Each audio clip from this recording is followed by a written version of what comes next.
If Kansas State or Iowa State are going to open up 2025 season with a statement, it starts in Dublin, of course, but it starts with the tight ends. That same tight end room better be locked in, synced up, and ready to rip the middle of the field wide open. Because if not, the trip to Ireland could get humbling real quick. Let's break down the tight end room and what might be the key to starting 1-0 and with an edge for a clear advantage in the Big 12 this season on this week's Farmageddon Friday.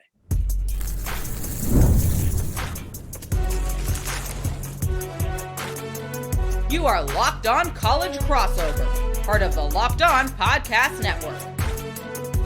Your team every day. Yes, hit me with that beat. It's Farmageddon Friday here on this Locked On College Crossover, Locked On Kansas State, Locked On Iowa State. Always good to have you here. Christian Rao here with Nick Maravets. And this week we're diving into the tight end position. We've gone through the entire offense so far. Tight end is this week. We'll hit offensive line next week. And then July, we're going all defense. We're going to have you all the way every Friday up until week 0 here on Farmageddon Friday. So hope you enjoy this. If you do enjoy this, be sure to hit subscribe on whatever channel you're listening, whether that's Locked On Kansas State or Locked On Iowa State. Thank you for everydayers. Thank you for making this your first listen, your team every day. Today's episode is brought to you by FanDuel. Right now, new customers can get $200 in bonus bets when that first $5 bet wins. So check out FanDuel for more. Nick, this has been a fun I guess you could call it a series if you want to. It's just more been an adventure. And I think we're going to continue this through every off season. We'll probably take a break because we'll be big rivals in the actual season, right? But once we hit the off season, we'll probably come back and have these conversations. But we're in the thick of it. We're right in the middle of June. We're very close to week 0. We're talking less than 60. I think we're at 66 days. I think that's where we're at right now. If I remember correctly, it might be 65 whenever you're listening to this, but look, week 0, Dublin is going to be super exciting. There is no doubt about that. Kansas State, Iowa State starting the college football season off. And we've already talked quarterbacks, we talked running backs, wide receivers. And I've seen your comments. I know you've seen the comments on my shows as well when we go back and forth. The people want this, Nick. They want the conversation about the tight ends because Kansas State's got great tight ends, and so does Iowa State. Let's start with Iowa State, even though some of my comments are pretty pissed lately that we keep starting off with Iowa State in here. But don't worry, Kansas State's coming. But we're gonna get this going here. That's unfortunately what happens when you win Farmageddon. You get to have segment 1 on these crossovers. So if you're a fan of Kansas State and you want segment 1, well, cheer hard in Dublin. Hey, look. Let's talk Iowa State tight ends. When I look at these stats from last year, first thing that comes to my mind is you had 3rd and 4th receivers on your team were the tight ends when it comes to yardage. You had Burkle, you had Brahmer that were 3rd and 4th behind Noel and Higgins. So really, you're talking about other than those 2 big guys that we always constantly talk about in the wide receiver room, those were the dudes. Now, they didn't have a lot of scoring touchdowns, and that's something that I'm going to get to talk to about on my segment. But you get Berkeley, you got Brahmer, you have Colts, you have Moore.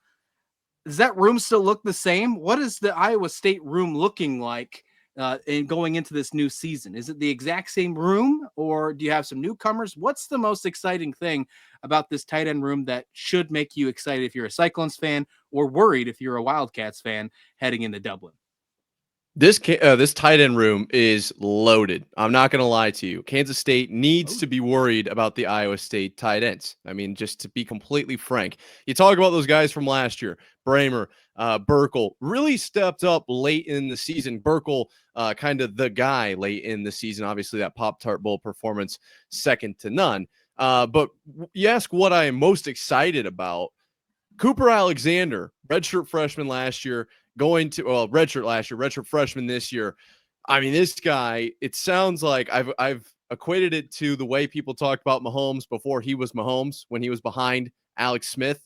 That's how it seems like people are talking about Cooper Alexander. This kid has it all. 6'4", 250. Are you kidding me? I mean, the kid's got it all as far as size, but talent, he's there as well. So Brahmer and Burkle, obviously, with the experience, but the newcomer in Alexander, I think, is really promising. And I think what you're looking at is the solution to the question of how does Iowa State respond to losing its top 2 wide receivers.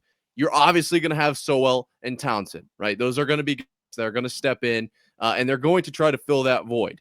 But the tight end position is it's like a gimme for Rocco. It's just kind of a dump, second resort. It's always there. The way that they are schemed into this offense is very beneficial for Rocco, and to have great pass catching tight ends. Obviously, they do great in the run game as well, but to have great pass catching tight ends, we're going to see, I think, a lot of production from tight ends this year, and a lot of different sets and a lot of different ways to get them open, especially in the red zone. I think that's where this team can really utilize the tight end. Obviously, we'll see. Maybe we just throw it up to Sowell every time. I don't know. I don't know yet, but I do think the tight end is a very viable option. We talked about wide receivers last week, so we'll be one of the big transfers coming over from Iowa State. The week before that, we talked the running back game that you think is going to be taking a step forward because of the uncertainties, the possible uncertainties, I should say, in the wide receiver room. With that tight end room, where does that fit into that structure, that new structure this year? Do you think they take more of a target share because of the lack of maybe a true number one receiver, or maybe they take a step back because it's going to be so run heavy in 2025? No, I think it's going to be actually a step forward, just as far as receiving yards goes. I think they'll see some more utilization. I do think that they'll be utilized in the run game a lot. Like I don't think there's any way around that. I think that's partially Iowa State football to an extent. Like you don't want to get too far away from who you are, but at the same time, if you can utilize the tight ends to that kind of extent, let's do it. And I think that this unit of guys has the talent to do it. I think that Rocco, yeah, there's gonna be plenty of options out there on the field. But when he's looking tight ends way, I think it's gonna lead to a lot of scores. Gotta love that. So, number one tight end that you're really focused on this year is The one that I'm most excited for is Cooper Alexander, just to see what right. he can do. I don't know if he'll be the most productive tight end, to be completely honest, just because fresh into the system, if you will. Obviously, redshirt last year, familiar with the system, but not quite so much on the field. And so, as far as production, I wonder if it is Burkle. I think Burkle might be that guy, and Bramer right behind him. Bramer had that one-handed catch highlight in the spring training that I was super excited about. I was instantly up on my feet running around like, okay, we're good. We are totally set in the tight end department here. But I really want to see what Cooper Alexander does, because I wonder if he could be a problem, not only for Iowa State in the next few years, but in the NFL. Like just based on what I'm hearing, that's what it sounds like. Let's put you on the spot real quick. You're obviously got to replace 167 receptions between Noel and Higgins. Obviously, even if there is not that as much production that you expect from the wide receiver room, you're going to get most of that from the wide receivers. That's just how the game plays. But Burkle last year led for tight ends, 26 receptions for 296 yards, had a touchdown as well. And then Brahmer only had 10 receptions, but it got 179 yards, averaged almost 18 yards per catch, and also had a touchdown. There's only 36 receptions there between your top two receivers. We're talking 167 receptions from your top two wide receivers from last year. If you had to put a number on it, right now we're talking about 40 receptions in 2024. How many receptions can you see your top two tight ends getting this season? Is double a fair number? I was gonna say somewhere between maybe 60 and 70, not quite to double. Just because I'm curious. We don't know for sure what the wide receivers are going to take as far as lion share. They might be as advertised and really dominate, and then there's not really a need to force it to the tight ends. I think if Iowa State needed to, they could. So I'm going to kind of take a little bit of a middle of the road approach there. But also, that's kind of what you talk about with Bramer. Like they're a striking attack type of option for Iowa State. You don't have to throw it 60 yards downfield to Higgins. You can hit Bramer over the middle for a nice 25-yard chunk.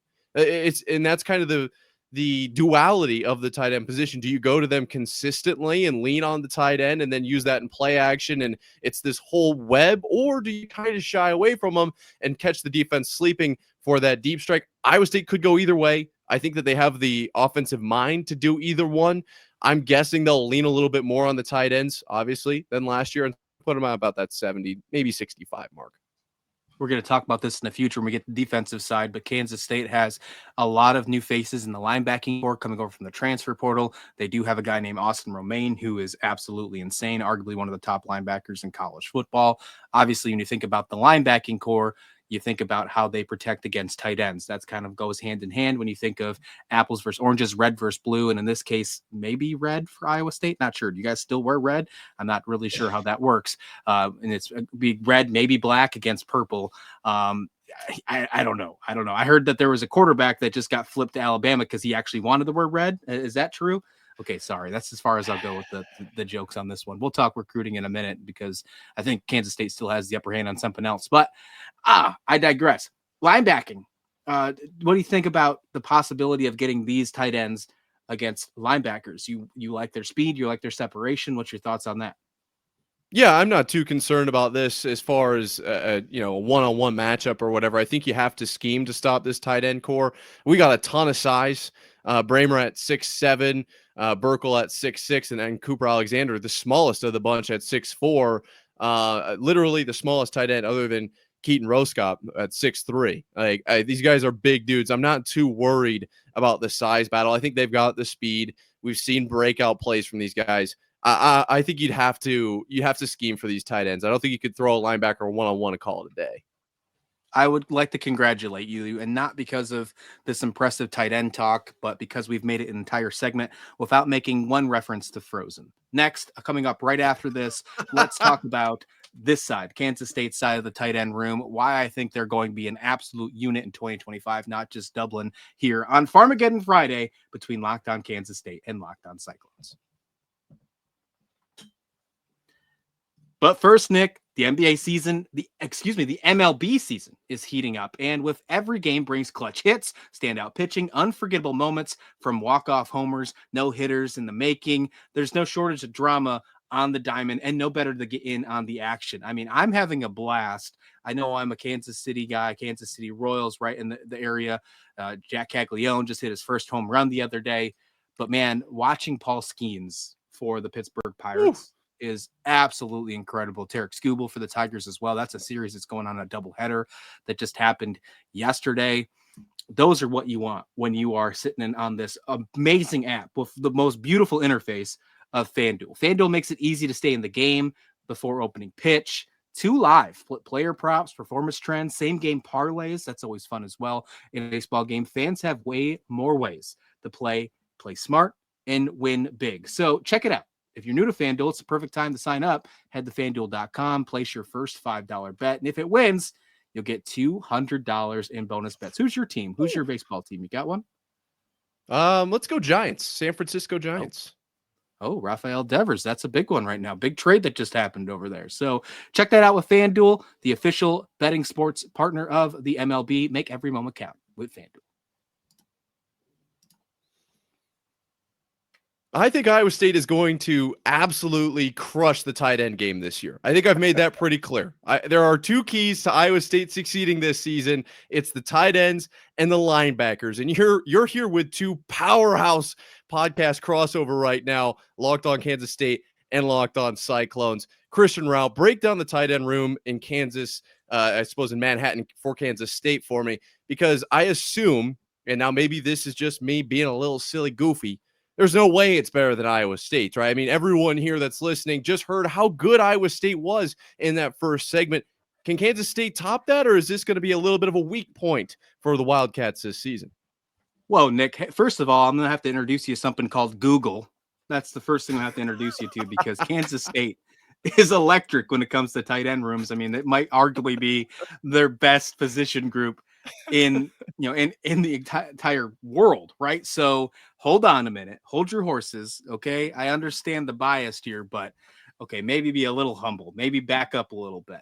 Iowa State's defense has made a name of confusing quarterbacks, clogging lanes, taking away the run. I'll give you that. You want to beat that 3-3-5 defense? You better have guys that can expose the steams. Well, enter Lincoln Cure, who's the top recruit, the top freshman, the top prospect in Kansas State football history. Enter Garrick Oatley, who was tied for first on the team in touchdowns last year, and maybe even add a little Ian Premer 1 year from now. We'll talk about that in the future, as he's most likely not going to be an Iowa State Cyclone, right? He's going to be a Kansas State Wildcat. But in week 0, that tight end room better be locked in, and that tight end room, I think, is going to be locked in. When you look at the players returning, there were, obviously, we talked last week, a subpar wide receiver room That is not the case when it comes to the tight end room whatsoever. You have 4 returning tight ends that had solid production, and then you add Lincoln Cure to the mix. There is 5 tight ends on this roster, and there might be more. We might have another breakout player in the spring. But there is at least, let me put this here, there is at least 5 tight ends on this roster that can make and will make an impact for Kansas State, and not just week 0, but the entire season of 2025. Garrett Oakley last year, 3rd on the team, 22 receptions for 236 yards, but he had 5 touchdowns. You have Lofton. Lofton had 2 touchdowns. Swanson had 3 touchdowns. We had more players as well. Who was the 4th one that we're looking at? Will Asio. He had also a couple touchdowns as well. 13 touchdowns out of the 25 went to tight ends. It was the most touchdowns in college football for tight ends. They led the country in red zone touchdowns. The tight end group did. So you're saying it's a subpar group. Hold on, Nick. Hold on. Maybe I wanted you to bring up some Frozen references so we could have a laugh. That is not the way to laugh here, sir. I'll have to teach you what Google is. GOGGLE.com. Okay? And that's not. Are that's we sure God. about that? So, Are we yeah, sure that I just want to make sure. Hey, I just want We're to make sure you're paying swimming. attention. Swimming out here. Bringing Little Mermaid reference. Okay, so the Kansas State tight end room, it sounds like for all the Iowa State fans out there that I know we're still getting acquainted, right, with the Kansas State tight end room, because I had heard of them. I mean, I'm going to be completely honest. I don't even know. I didn't know Kansas State had tight ends. So it sounds like they're pretty good. Let's just go there. Okay. You mentioned how good they are in the red zone. And I think that's a really good quality to have in a tight end room.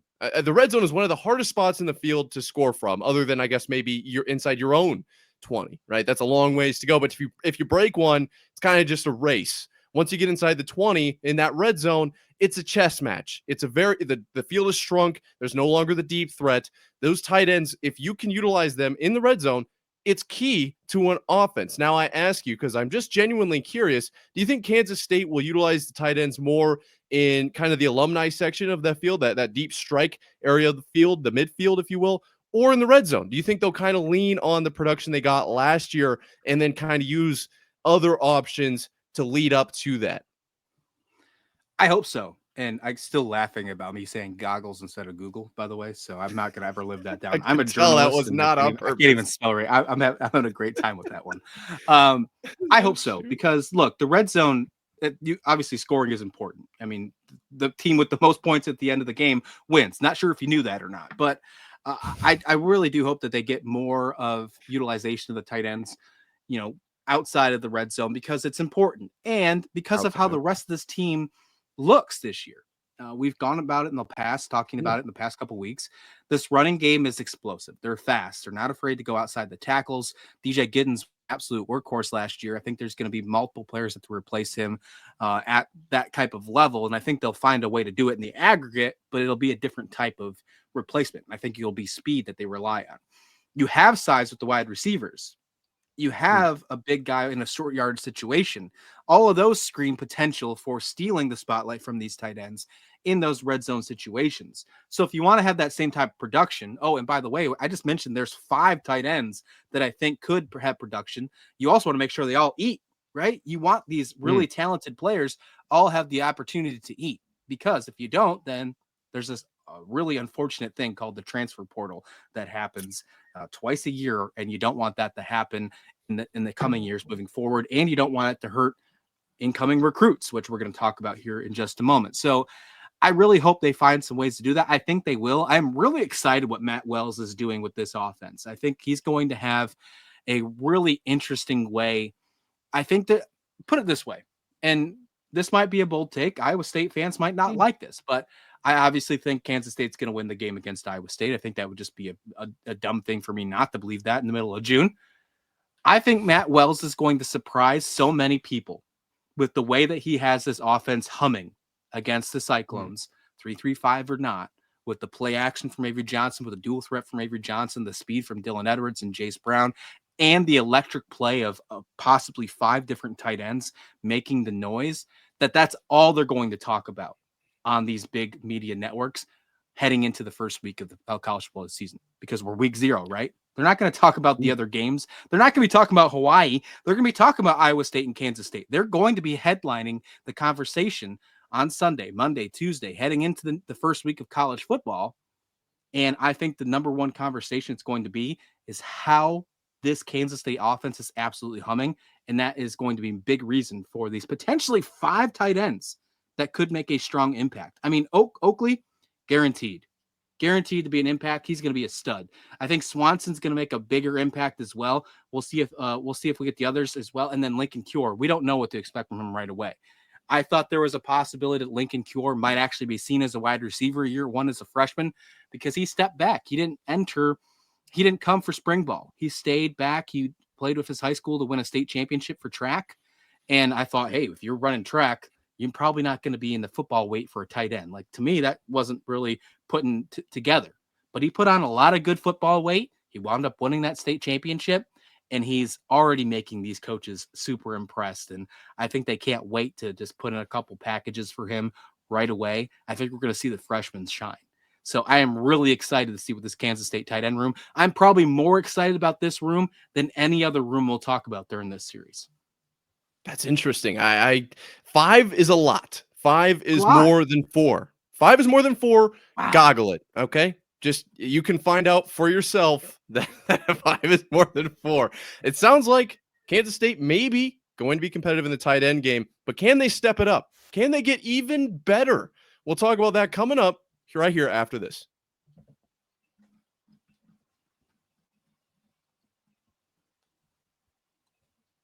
The top player in Kansas, 6'6", 230 pounds, a top 40 national recruit, and now Ian Premer is down to 5 schools. And Kansas State and Iowa State are right in the thick of it. Notre Dame is another one, so is Kansas and Michigan. Well, Notre Dame thinks they've also made a pretty move. Iowa State's getting a little too confident, in my opinion, but they feel like they might be the front runner. We're also hearing from some of the Notre Dame intels. I saw an On3 report came out on the Notre Dame side that they think Iowa State is the front runner. But let's just say Ian Premer, he's not just another recruit, okay? He's a Kansas State legacy kid. He's already tight with tight end Lincoln Cure, that freshman phenom that we're talking about already in the last segment. And he's picturing himself in purple. I got to think he is. So with his final visit coming right here to Manhattan this weekend, I thought it was a perfect time. He's already gone everywhere else. He went to Iowa State last week, went to Notre Dame in the middle of the week, and he's ending his official visits right here in Manhattan this weekend. The battle might not be as open as people think. We'll see. But let's talk about Ian Premer's recruitment. In my opinion, is tilting to Kansas State. I'll see what you think. Why do you think Iowa State's the right fit for Premer, and what this could be for either one of our teams? Could this be the piece that turns a tight end room into the most dangerous in the country? Do you think that's the possibility for that? First of all, before I dig into it, there's this thought process that Iowa State has actually took a front run over teams like Michigan, who also signed a recruit. So we kind of think they're to the side. Kansas and Notre Dame. That's huge. Can't really put Kansas State in the mix right now because the official visit hasn't happened. But why do you think Iowa State is the front runner right now? Well, it's clear that Iowa State is on the up and up. I mean, we've seen it. Okay. Really, for the biggest one, obviously, we didn't get to keep.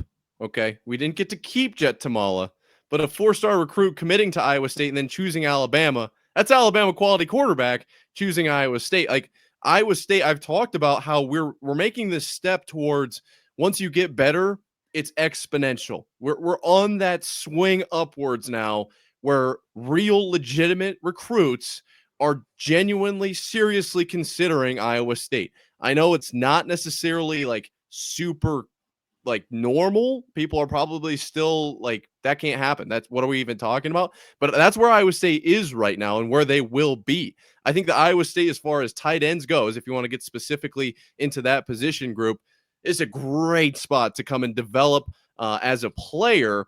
And then when you make that comment, obviously you have to talk about just how important development is to Iowa State. You talk about Matt Campbell, first thing that you think of is developmental program. That's literally the first thing. So when players want to make it to the next level, which believe it or not, a lot of high school players want to make it obviously to college, but then to the NFL, Iowa State is a great spot to do that. You come here, you get better, you perfect your craft, and you win while you're doing it. Saying the program's on an up and up, that sounds like momentum. And momentum in Yes. recruiting is absolutely real, Nick. I will not disagree with you whatsoever on that. But so is timing. Timing is absolutely real. And you've had your shot. Kansas State's got the closer role now. I mean, we're talking baseball. Our friends at FanDuel, we talked to the MLB seasons right here. The closer role right here. Mariano Rivera, call us the Kansas State Wildcats, the best closer in the business, because we've got the relationship that was built before this hype has kicked in with either Notre Dame or Iowa State. So that's where my thought process is. I think the connection with Lincoln Cure, I think that Cure Bremer pairing of a future tight end U, if you will. I think Kansas State's already tight end U, although you've never goggled it once. But the talk, I'm so excited for it. And here's my question. Okay. And I think this is a fair question. Maybe it's not fair in your mindset, but Notre Dame's own insider on three, they stated about how they think Iowa State's a real threat. Okay. I don't know if that's true. And I mean this actually very respectfully. But let's be real. Is Iowa State featuring tight ends the same way that Kansas State can and has? I'm just talking about the fact that there was 5 tight ends that could potentially be in the mix this season alone. Iowa State can't do that. Can he compete with 5? That's a big number. That's something you got to consider. Can you come in and be the guy in a room that's got 5 dudes? That's at least worth talking about. Is it though? Because this guy seems like a competitor, and he seems like he he wants is, to be. I'm sure. Yeah, he seems like he wants to be around talent, right? That's why he's got that connection with Lincoln Cure. I don't know. To me, I think that's really important. And I'm surprised when I read that thing from, I think his name is Mike Singer from On Three. Want to make sure, give him credit. Notre Dame insider on Three. How he was saying that he had a great visit to South Bend, but he thought that Iowa State had the lead. I was actually surprised, thinking that Notre Dame was going to be the team, because let's be honest, when you're thinking about recruiting and you're talking about big programs, you're not normally thinking about Kansas State and Iowa State. You're thinking those Ohio States, those Notre Dames, those Alabamas. That's just kind of the way that this world sees it. You go to every other major national sports website, and they're usually only talking about them. You got to go through the weeds to find Kansas State and Iowa State. That's just the unfortunate truth. But this is an in-state guy. This is a Kansas kid. And hey, look, I think it's going to come down to the two of us. That's why I wanted to have this conversation. I don't think it's going to wind up being Notre Dame. I think when he has his decision, I think he's going to put all 5 hats on the table, because he did have his 5 final schools, the ones that make the official visit. He seems like just that kind of guy that is going to be respectful to the process. But I think deep down inside, it's going to come down to the Cyclones, and it's going to come down to the Wildcats. And I think Kansas State's going to come on top. I think we're going to see him in Manhattan. You have any rebuttal for that? Well, I think you're right when you say that when people think about Iowa State in these recruiting competitions, it doesn't generally go, oh yeah, Iowa State's probably going to win that. That's just the reality of the situation. I'm not even joking. That's genuinely not something that people think. But I do think that that's changing. I think that we are seeing that kind of in front of our eyes slowly. Iowa State is becoming more of a threat in all of these conversations. And to talk about, obviously, how will he be utilized, this, that, and the other. Iowa State has NFL tight end talent. We have guys going to the NFL, or in the NFL now, and going to the NFL. Kohler, Klotz, dudes. Obviously, I think Burkle could be an NFL caliber tight end. Bramer, you name it. Iowa State has shown they can develop guys into NFL talent. I think really what it comes down to for me is the culture, and it's such a word that gets thrown around, but it's real, and it's something that recruits have talked about, guys that have transferred to Iowa State. That was one of the main reasons. You're not just a number at Iowa State. You're really a part of the program, and everyone cares about your development. Like I said, developmental program. So I will be curious to see, will it be Kansas State, or will he pick up that hat, put it back down, and put on the Cardinal and gold? I don't know exactly how it's going to go, but I think it's a good sign for Cyclone fans that we're legitimately in this. I think this is a sign, even if you don't land the recruit, right? Even if it's just not your day, still, you were legitimately in this conversation, which I know you didn't win it, and I get that. But would you have been in this conversation 10 years ago? And I think this is a sign of where Iowa State's at and where they will be. I'll give you one caveat here. I think even if you don't win these recruiting battles, finishing second in some of these might actually be something to keep in mind for the future in this new transfer portal world. If they don't like where they're at in that first time around, they hit the portal. Well, guess who was number 2? And guess who's probably going to be on the phone right away if that happens? Not saying this happens with Ian Absolutely. Premer, but just something to think about just for all recruits in the future. June 20th to Absolutely. 22nd is his final visit to Kansas State, right before July 4th. I'm guessing that's when he's probably going to make his decision. And that's when fireworks usually go off, right? I think so. Pretty sure. Yeah. We'll have to goggle that, make sure it's the case. Thanks for listening here to this Good Locked call. On College crossover between Locked On Kansas State and Locked On Cyclones. Be sure to hit subscribe, leave your comment. If you can't find us, just goggle us. We'll see you back here for Goggle another us. episode. That's Spidey glasses? Should I have Spidey glasses or just Google Are those goggles? telescopes or are they goggles? I don't know. Telescopes. I like that.